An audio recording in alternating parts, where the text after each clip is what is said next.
அதிகாரம் 10.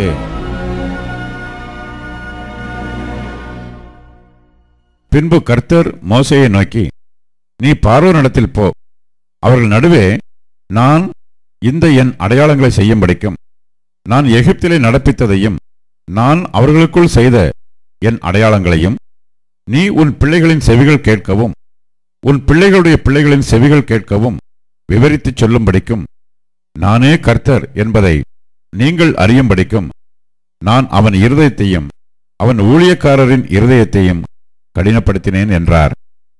அப்படியே மோசேயும் ஆரோனும் பார்வோனிடத்தில் வந்து, உன்னை தாழ்த்த நீ எதுவரைக்கும் மனதில்லாதிருப்பாய்? என் சமூகத்தில் எனக்கு ஆராதனை செய்ய என் ஜனங்களை போகவிடு. நீ என் ஜனங்களை போகவிட மாட்டேன் என்பாயாகில் நான் நாளைக்கு உன் எல்லைகளுக்குள்ளே வெட்டுக்கிளிகளை வரப்பண்ணுவேன்.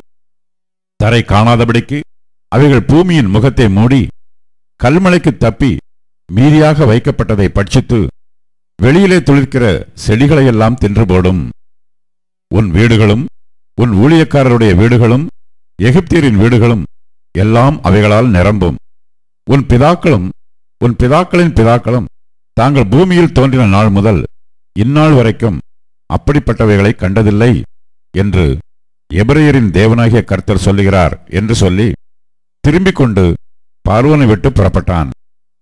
அப்பொழுது பார்வோனுடைய ஊழியக்காரர் அவனை நோக்கி, எந்த மட்டும் இந்த மனிதன் நமக்கு கண்ணியாயிருப்பான்?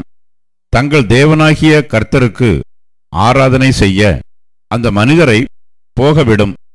எகிப்து அழிந்து போனதை நீர் இன்னும் அறியவில்லையா என்றார்கள். அப்பொழுது மோசேயும் ஆரோனும் பார்வோனிடத்துக்கு திரும்ப அழைக்கப்பட்டார்கள். அவன் அவர்களை நோக்கி, நீங்கள் போய் உங்கள் தேவனாகிய கர்த்தருக்கு ஆராதனை செய்யுங்கள் என்று சொல்லி யாரார் போகிறார்கள் என்று கேட்டான்.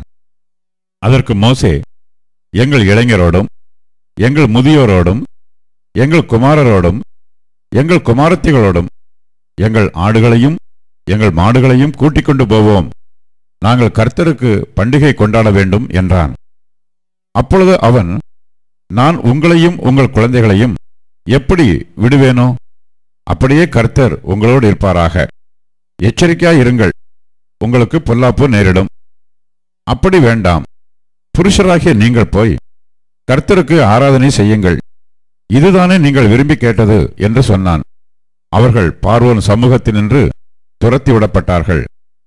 அப்பொழுது கர்த்தர் மோசேயை நோக்கி, வெட்டுக்கிளிகள் எகிப்து தேசத்தின் மேல் வந்து கல்மழையினால் அழியாத பூமியின் பயிர் வகைகளையெல்லாம் பட்சிக்கும்படிக்கு எகிப்து தேசத்தின் மேல் உன் கையை நீட்டு என்றார். அப்படியே மோசே தன் கோலை எகிப்து தேசத்தின் மேல் நீட்டினான். அப்பொழுது கர்த்தர் அன்று பகல் முழுவதும் அன்று இரா முழுவதும் கீழ்காற்றை தேசத்தின் மேல் வீச பண்ணினார். விடியற் காலத்திலே கீழ்காற்று வெட்டுக்கிளிகளை கொண்டு வந்தது.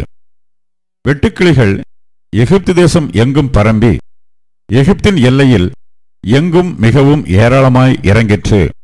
அப்படிப்பட்ட வெட்டுக்கிளிகள் அதற்கு முன் இருந்ததுமில்லை, அதற்கு பின் இருப்பதும் இல்லை. அவைகள் பூமியின் முகம் முழுதையும் மூடிற்று. தேசம் அவைகளால் அந்தகாரப்பட்டது. கல்மலைக்கு தப்பியிருந்த நிலத்தின் பயிர் வகைகள் யாவையும் மரங்களின் கனிகள் யாவையும் அவைகள் பட்சித்து போட்டது.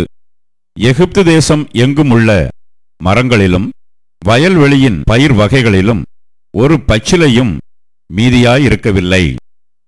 அப்பொழுது பார்வோன் மோசேயையும் ஆரோனையும் தீவிரமாய் அழைப்பித்து, உங்கள் தேவனாகிய கர்த்தருக்கும் உங்களுக்கும் விரோதமாக பாவம் செய்தேன். இந்த ஒரு முறை மாத்திரம் நீ என் பாவத்தை மன்னிக்க வேண்டும். உங்கள் தேவனாகிய கர்த்தர் இந்த சாவை மாத்திரம் என்னை விட்டு விலக்க அவரை நோக்கி விண்ணப்பம் பண்ணுங்கள் என்றான். அவன் பார்வோனை விட்டு புறப்பட்டு போய் கர்த்தரை நோக்கி விண்ணப்பம் பண்ணினான். அப்பொழுது கர்த்தர் மகா பலத்த மேல்காற்றை வீசும்படி செய்தார். அது வெட்டுக்கிளிகளை அடித்து கொண்டு போய் செங்கடலிலே போட்டது.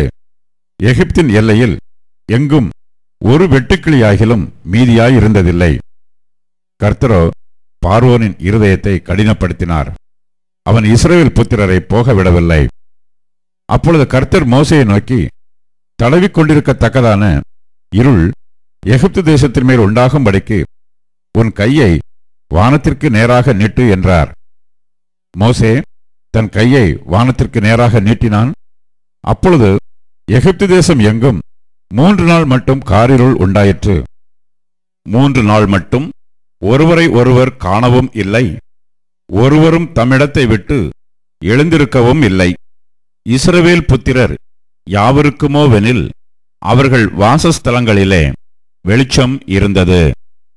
அப்பொழுது பார்வோன் மோசேயை அழைப்பித்து, நீங்கள் போய் கர்த்தருக்கு ஆராதனை செய்யுங்கள். உங்கள் ஆடுகளும் உங்கள் மாடுகளும் மாத்திரம் நிறுத்தப்பட வேண்டும். உங்கள் குழந்தைகள் உங்களுடன் போகலாம் என்றான். அதற்கு மோசே, நாங்கள் எங்கள் தேவனாகிய கர்த்தருக்கு படைக்கும் பலிகளையும் சர்வாங்க தகன பலிகளையும் நீர் எங்கள் கையிலே கொடுக்க வேண்டும். எங்கள் மிருக ஜீவன்களும் எங்களுடைய கூட வர வேண்டும். ஒரு குழம்பும் பின் வைக்கப்படுவதில்லை. எங்கள் தேவனாகிய கர்த்தருக்கு ஆராதனை செய்கிறதற்கு அவைகளிலிருந்து எடுக்க வேண்டும்.